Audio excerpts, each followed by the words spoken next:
So it's a little windy out today, and what I'm doing is trying to have another mobile moment here with our friend Larry Nichols, and of course this is where the equipment chooses to not cooperate. It's just trying to dial his number. Oh. Bear with me, folks. I want to wish everybody a very happy new year. It's so amazing how technology chooses not to cooperate. I think everybody can relate to that. It's not always some kind of cyber influence from the outside. Here we go.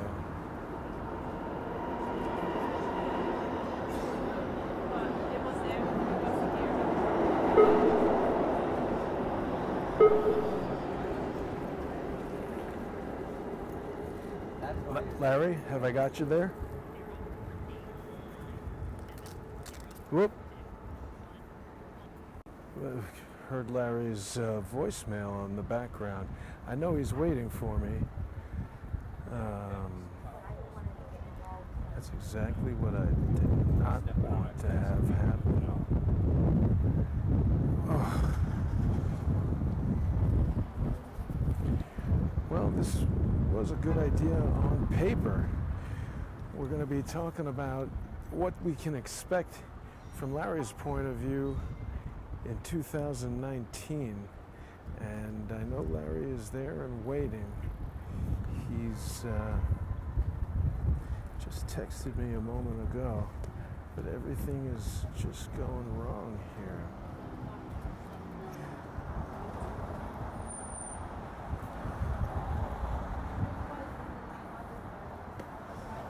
Larry. Okay, I think we got Larry now. Larry, can you hear me?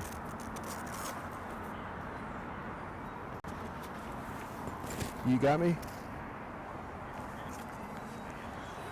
Okay, for some reason we got Larry really quiet. Give me a second, Larry.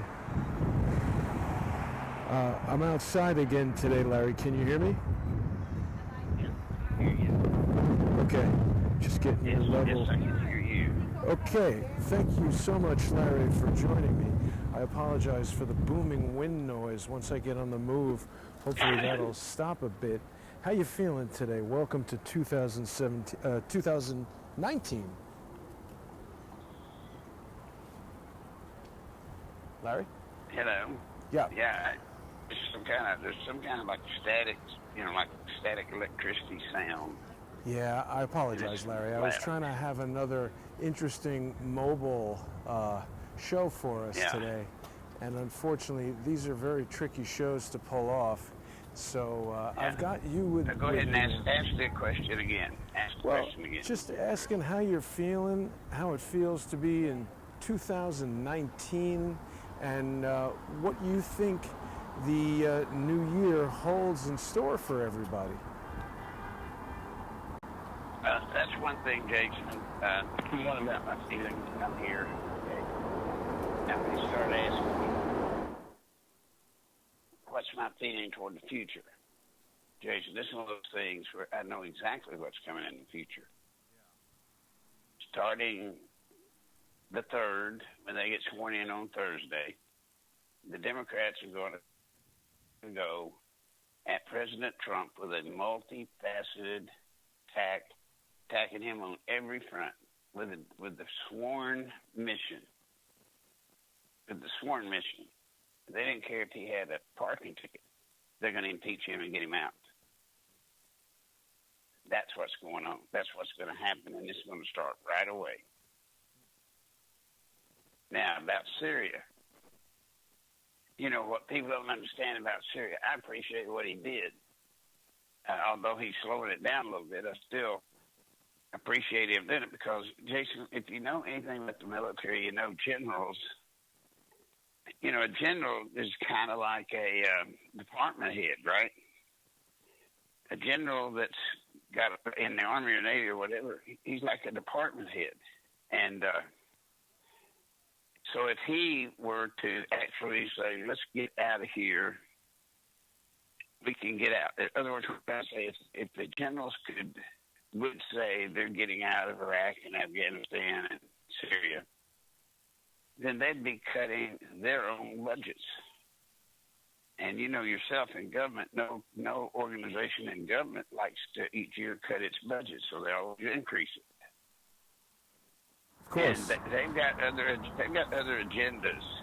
The Army. Now, folks, don't go thinking just because a guy's a general that he's some kind of honorable hero, right? Some honorable hero. And don't go believe it when he was a general that he had sacrificed financially for his family for all these years. Most generals, Jason, start out at the lowest level of lieutenant, second lieutenant. But right. since past 30 years or so, 40 years, that pay is actually commensurate to what somebody would make in the outside world. Right. So the only thing he's giving up is being away from his family. And that is a significant, it's a significant thing to give up. But don't go just what you said, Jen. I'm going to tell you how to spot a general worthy of your loyalty and acknowledgement. All right? Uh-huh. Look on the left breast of his coat or his top, and you'll see a long badge. It's got like an old, like Jason, like a Kentucky long rifle. Uh-huh. And that means he was in combat for 90 days, at least 90 days. Uh-huh.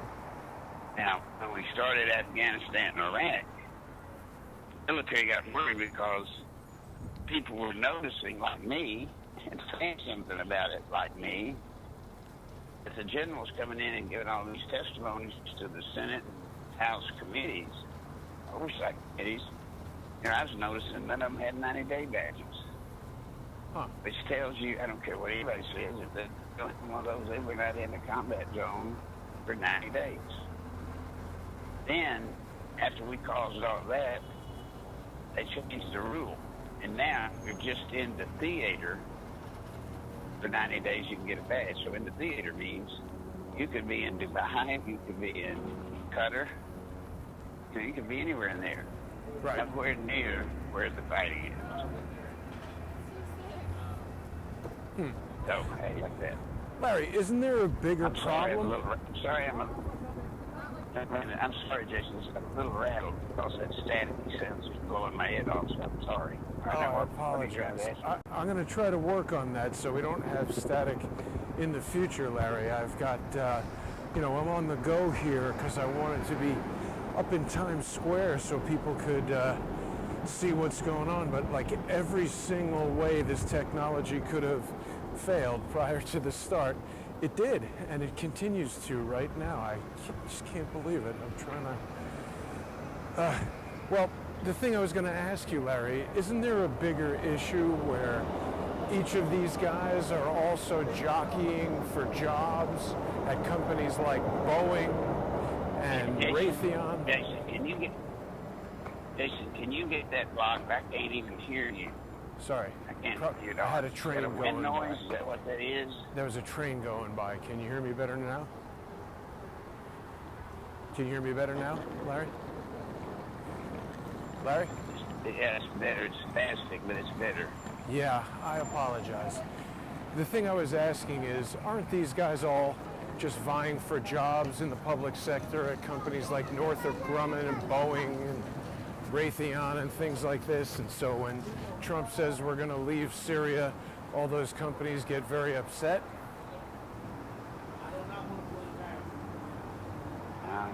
Damn, buddy, you're going to have to say it again. It's clicking. Sorry. Wind noises. What I was saying is, isn't it true that these guys are jockeying for positions at Boeing and Raytheon and Northrop Grumman, and that when Trump says he's going to leave Syria, they get upset and they don't want to do that? Still not able to hear me? I'm so sorry. I still can't hear you. It's not your fault, Larry. It's mine. I wanted this to be now I can. Now I can. Okay, there we go. Could be a reception. Now I can. Now I can. We've heard from so many people that these contractors are the biggest problem that our government agencies face. Isn't it true that all of these generals just really want to protect their positions to get jobs at Boeing and Raytheon and Northrop Grumman, and when Trump says he wants to leave Syria, they work against that?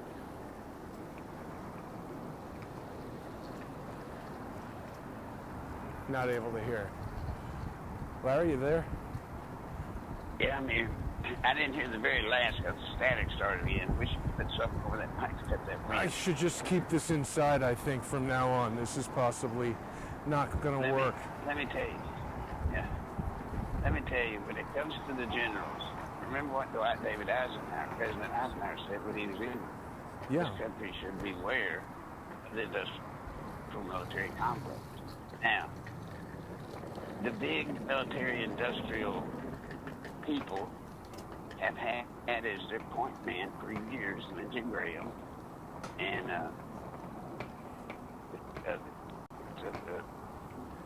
It's just, oh my God, the headaches are crazy. What's that? John McCain. They were the point men, and then they funnel thousands and tens of thousands of dollars, Jason, into Congress to protect the sanctity of making sure the military's got all the money they can get. Now, that's okay, except the generals that are there now, everything they've done has been technically, I mean, they've achieved things. It hadn't been the smartest, I believe. And it's just hard. It's hard to come out and say that generals, you know, when the general tells the president this is what the general wants, you know, people have to understand the general's not perfect either. Right. But they are one of the largest purchasers of our government than anybody else. They are the largest. So it seems like 2019 is going to be a very difficult year for President Trump, right, Larry? He's facing impeachment. Very difficult. He's lost the support in the House. Oh, sorry about It's that. going to be very difficult. It's not only going to be very difficult, it's going to be over if we don't stop him. If we don't stop him, then folks, we've got to do that. Now, Jason, I have a way. You know, when you think about this, not, folks, please hear me. I don't mean this in a bragging sense. Don't take it that way. What they count on in Washington, some key people, is that they know that was one of the key reasons Clinton got impeached, Bill Clinton. And as it was posed to me, what if you got him impeached, do you think you could stop an impeachment? Interesting. So that's when I got in the middle of this. There's that crackling noise again. I'm sorry. Yeah, because what I'm doing is when you're talking, I'm muting my mic. Let me do that again. Sorry, what? I apologize, Larry.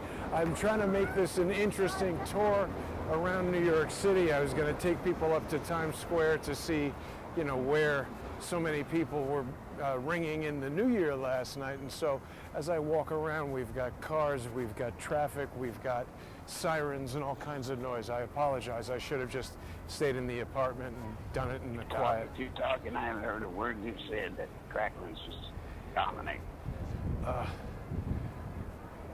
Well, can you carry on with what you were saying? Yeah, Jason. Yes, Larry. I don't think we're gonna be able to do this. If you're not happy with the broadcast, we can stop it now, and I'll find something else to... No, I mean, I'm saying when it's doing... I can hear you now. Yeah. But now I can't again. Okay. All right. I'll just leave it all like this. Now there's a lot of Let's wind. go on, and hopefully you'll ask a question in a quiet time where I can hear you. Yeah. Well, I was just saying, Larry, and it's very windy. I apologize. I had no idea how windy it was. One of the things and one of the reasons I wanted to be outside today Let me see if I can duck in here and avoid the wind. One of the reasons I wanted to be outside today, Larry, is because it's over 50 degrees on January 1st in New York City. And I know when most people think Larry Nichols, when they hear that name, their first thought is, oh yeah, that's that famous environmentalist, right? Not exactly. Yeah. I wanted to ask exactly. you about Al Gore and the carbon credit But anyway, exchange. I could hear you for a second. Yeah, Let me finish sort of what I was saying. sure. Because of that, Jason, I've got a lot of personal pressure on trying to stop this impeachment. And I've got a system that I've used over and over and over in some incredible areas. I've got a system that when it's time, will stop it. I believe totally, 100%, I believe I can stop it. I know it can. Huh. And then I also know in this process, because of who I am and the contacts and the people that come to me every day, a lot of bad people in Washington are going to fall. You got to understand. You remember a speaker named Jim Wright, Speaker of the House? Sorry, say again? Sorry. Do you remember a Speaker of the House named Jim Wright? I do not. Well, I don't, I'm sorry. anyway, Jim Wright was a speaker. He was Speaker of the House. He ended up crossing us because we had to have help on the Contras. He crossed us until finally I went public with the fact that he had written a book that had sold all these copies when in fact corporations had bought all the copies and just stuck them down in the basement of his home. Huh. He was forced to resign. Then you Wow. got Gingrich, he got caught with his womanizing. So, I mean, a bunch of them have gone down, so they're afraid I know stuff on them. And you know what, Jason? I do. What's that? I do. I do have stuff on them. Now, some of the young ones in there, no, not yet, but I will. You can rest assured, Jason, and so could the government, so could Washington, the Senate, and the House, senior leaders, etc. And every one of the parties thrown by the lobbyists, all of these new representatives and senators and the old ones, you better know I will be there with eyes and ears. I will. So when they figure out, to the new ones, when they figure out what your little habit is that you don't want anybody to know, I will know. All I'm asking, Jason, is for fairness for Trump. And I also am asking for fairness with the Clintons. We cannot have a duplicit form of government. Right. We can't. Well, certainly, Larry, fairness for the Clintons would involve investigations into the broad-ranging financial crimes they've been involved in, and incarceration, or certainly indictment. Do you see that happening in 2019? Will Hillary or Bill Clinton be indicted for anything? If I have anything to do with it, yes. Right now, no. Sorry, people walking by here. So, you know, but Larry, no. on Thursday in Washington, D.C., Jerome Corsi's case against Robert Mueller will begin. The first hearing in that matter will be taking place. Any insights as to what you expect from that? Yeah. I expect every time he asks questions in the court, of course he does, representatives from Mueller are going to answer that due to the fact that we're in the middle of an ongoing investigation. Right. This is a public hearing, so I cannot address that issue. And that's all he's going to do, over and over and over and over and over and over and over. Right. Well, of course, we've got So Larry we're not going to claiming. glean anything out of it. You don't think anything's going to come of that? No. Now, wasn't Larry claiming Remember, pivotal how in the could- impeachment of Bill Clinton? He's the first lawyer to Yes. ever get a judgment against a sitting president. he was the first lawyer. The first lawyer I had was Gary Johnson, and he Really? came to me and wanted to help me because he lived next door to Jennifer Flowers, so he knew he had had an affair with Flowers, and he was going to represent me, so I was being bludgeoned in the media, something horrible. Right. Well, we had a little meeting. We were supposed to meet the next Friday. And he didn't come. We didn't hear from him. And somebody had gone to his apartment and beat him to within an inch of his life. Oh, yes. So right, he I got remember so scared. When he got out of the hospital, he moved back to Jonesboro with his parents.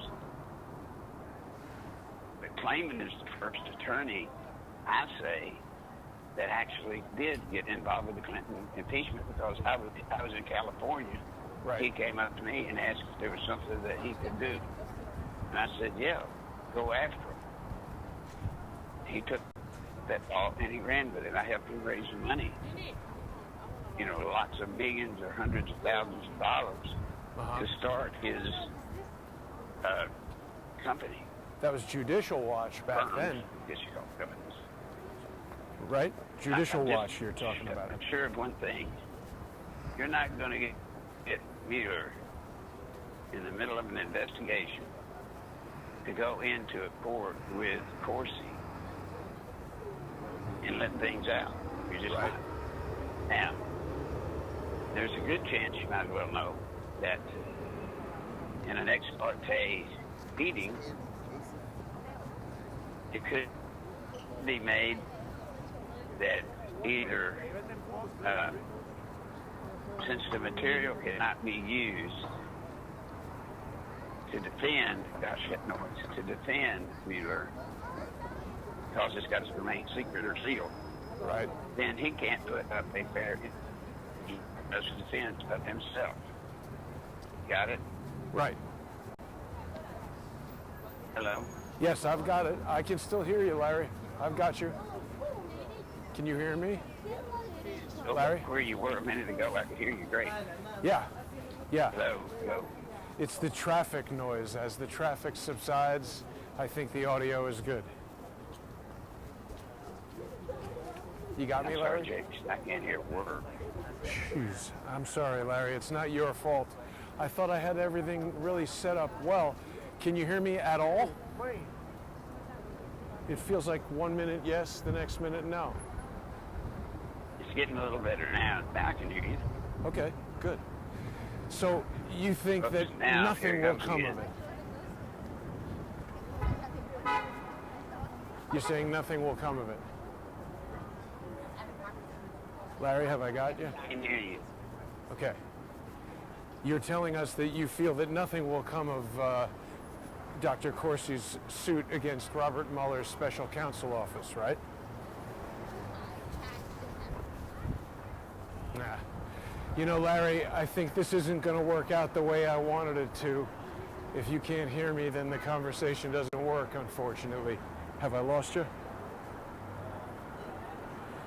Okay, well, I apologize, everyone. I had hoped this would be a more interesting conversation with Larry, but of course the sound is always a problem once you go mobile. I am close to Times Square, so perhaps we'll continue going with that. Jason, Yes, Larry, can you hear me? why don't you try hanging up and calling me back on I phone think- again, and let's see if it's the phone line, not the wind. I think it's got to do with the way I'm set up for mobile out here. Sorry. Yeah, you know what, Larry? Let's just call it a day and do another broadcast later this week from the apartment where the sound can be clean. How does that sound? Betty, I'm sorry, I can't hear words you're saying. I wish you could hear what's going off in my head. It's about to give me a headache over my eardrum. Oh, I'm so Sounds sorry. off. That's all. Let me see if I can do anything to help it. Larry, I'm sorry, man. Yeah, it says poor network connection. All right, Larry, let's just do a show. There. You got me? Can you hear me? This isn't working, I don't think, Larry. Let me end the stream and we'll just do another show another time. Is that okay? All right. Sorry, everybody. Hey, Yes. I'm gonna have to hang up. This Here, let's see. is incredible. Larry, can you hear me at all when I duck in here? I gotta end the stream. Uh-huh. All right. Sorry, everybody. This is not a good way to start 2019, but we'll have a better one Oh, later. I'm telling you.